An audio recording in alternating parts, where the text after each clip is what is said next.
right, here is video review for Fans Hobby MB-16A Machine Eagle, aka the Machine Wars Optimus Prime repaint of their Lightning Eagle, which was Thunderclash, and here he is as Machine Wars Optimus Prime, who was a American repaint of the European Transformer Thunderclash, if you recall. And because we have seen this mold now several times in all of the God Armor, what's the word I'm looking for? I'm trying to remember what the Power Baser colors and things, and there's not really, the only difference is this sort of like the plate and the head sculpt on the cab here, and we've already seen that in Thunderclash. We're just going to kind of go through the modes real quick, like we're not going to do the full transformation on camera. So here he is on in vehicle mode, and you can see he's got the blue windows, the matrix visible, this chest plate rooftop here, but the same trailer with the larger weapons that Lightning Eagle had. We will have a special bonus in this episode, and that as we go through these transformations, we'll be doing some special size comparisons with the original Machine Wars Optimus Prime, thanks to my friend Jeremy, who let me borrow this for the review, and we may do a review of him by himself here, but we've got the actual Machine Wars Optimus Prime, of which he is a repaint. And one of the first things you notice, the main difference here in the vehicle mode is that he does not have, well, he has the gray and the red and the olive up here on the cab. There's not really any olive up here on the trailer, like up here at the front of the trailer, nor here on the back. So it's a little basic, and some of that is, I think, is just due to how they had to do the color layouts versus what the mold they already had. But yeah, the only real olive so far is here in vehicle mode is up here on the forearms here at the back of the cab.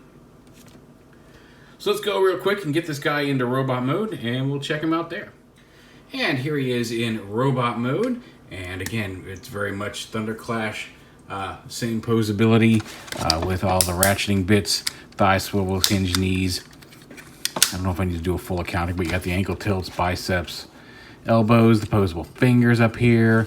He's got a ball joint at the neck. Now you will notice he has a face plate here, and that's because I already swapped out the piece. He does come with the standard kind of more humanoid looking face that Thunderclash had or Lightning Eagle had, and it's just a matter of just popping the faceplate off, because both modes get, like here's the faceplate mode for the larger combined mode, and then here's the smaller face for this robot mode. And if you want to do that, it's just a matter of lifting the head up and just getting your finger under there and popping the faceplate off like that. Although be careful, because as you just saw, you do have to swap the tiny little blue eyepiece as well.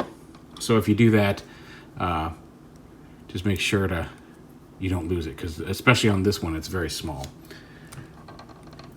Or he'll have dead eyes, but there he is with the more humanoid face here in robot mode. Nice colors here on the chest shield and the forearms and everything. And again, real quick, here he is with the old school Machine Wars Optimus Prime, just to get an idea of how they look together. Now he's missing some of the red shoulder panels up here on his body, but otherwise the colors are a pretty decent matchup to what you're seeing there. Obviously he doesn't have the Autobot symbol there. He does have the blue here on the windows on the back, just if you want to get a look at the backs of it. And if you want to, you can take this off and give him kind of that almost seems like a alternate universe Magnus color scheme there if you take the chest panel off. But you don't have to, you just clip that on there. This does have the same issues I had with Lightning Eagle, in that it stays on, and it'll stay on pretty well, but it doesn't take much to dislodge it, and hit it in like certain places, like right here in the corner, will just easily, if you squeeze too hard, will pop it right off. And I wish this stayed on in this mode a little bit more securely.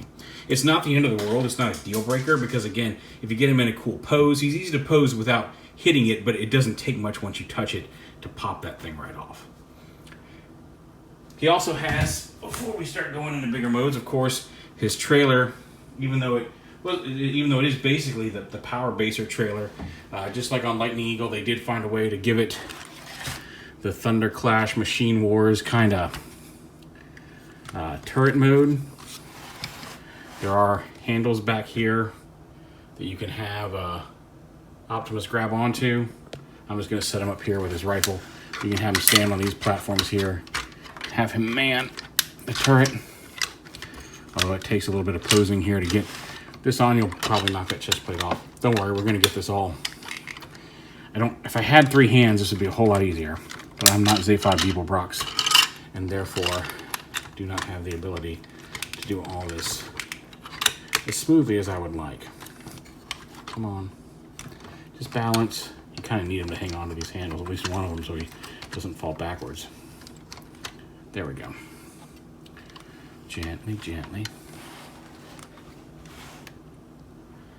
So there he is on the big turret. And just like before, these big launchers do have a little button you can lock.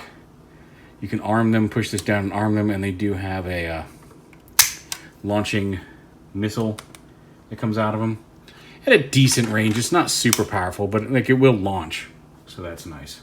And of course, that is an homage to, since we have them here, the old Machine Wars platform.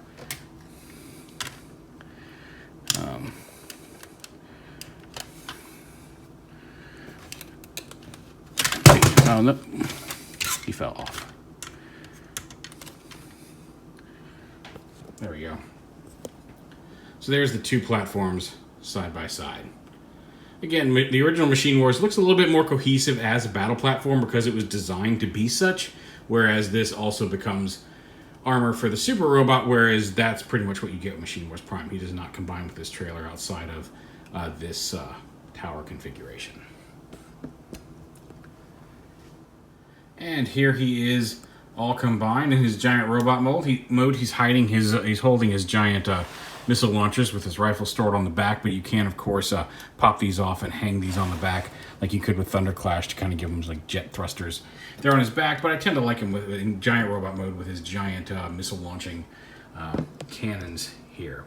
Now he does have the faceplate face on, and it's a little bit more of a pain to swap this one out than the smaller robot, only because the peg is a little thicker and it holds on a lot more securely, so you may need a small tool. You just need something to get under the leverage on it, because it's the same process. You get under here, but because of where the peg is, even if you start to get this wiggled out a little bit, you just need to get a little gap, and then any sort of small tool you can get up in there, and you can just pop this faceplate right off. You just got to get behind it is the issue. And then once that's done, you just pop the eyepiece out just like we did on the smaller version. There we go.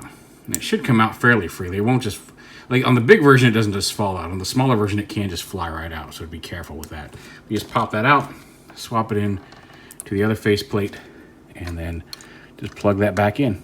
Just like that. And then probably snap the head back on because it will likely have come unpegged. Although I gotta say, this is one of the first times I've managed to get this all put together where these panels are pegged in securely to the top of the thing, and this head is popped in, and I can move the head around, and it's not popping loose here or popping loose here. So I don't know if it's just as the mold has gotten used more often, that's become more tolerant, or if I just did something right this time. Because even when I follow the exact instructions at the same time, folding up the cab to make this giant robot is always a little bit of a pain, and no matter how careful I am and how much attention I pay to making sure everything lines up just right, knowing where everything goes, it never wants to just crunch there at the end together. So it's a little bit of a pain, but I managed to do it right on this one, so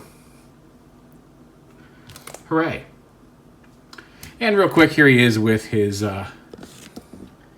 Machine Wars self, just to see how much larger he is. And I do like on this mold, like I get for something like Power Baser, where you're going from a smaller, more traditional Optimus looking figure into like a big, bulky super robot version of Optimus. But I really like how even using the same trailer and the same base robot to it, with some remolded details, I like how Lightning Eagle and Machine Eagle, the combined larger mode, just looks like a larger version of the smaller figure, because they never had traditional super robot modes, and they could have reinvented that, and this works for that. But I like how much it looks like just a larger version of the character. So that's my personal preference. Maybe you'd prefer it to look more super robot-y, and I get it if that's the case. But I'm really happy with how these turned out. But there is Fans Hobby MB-16A Machine Eagle.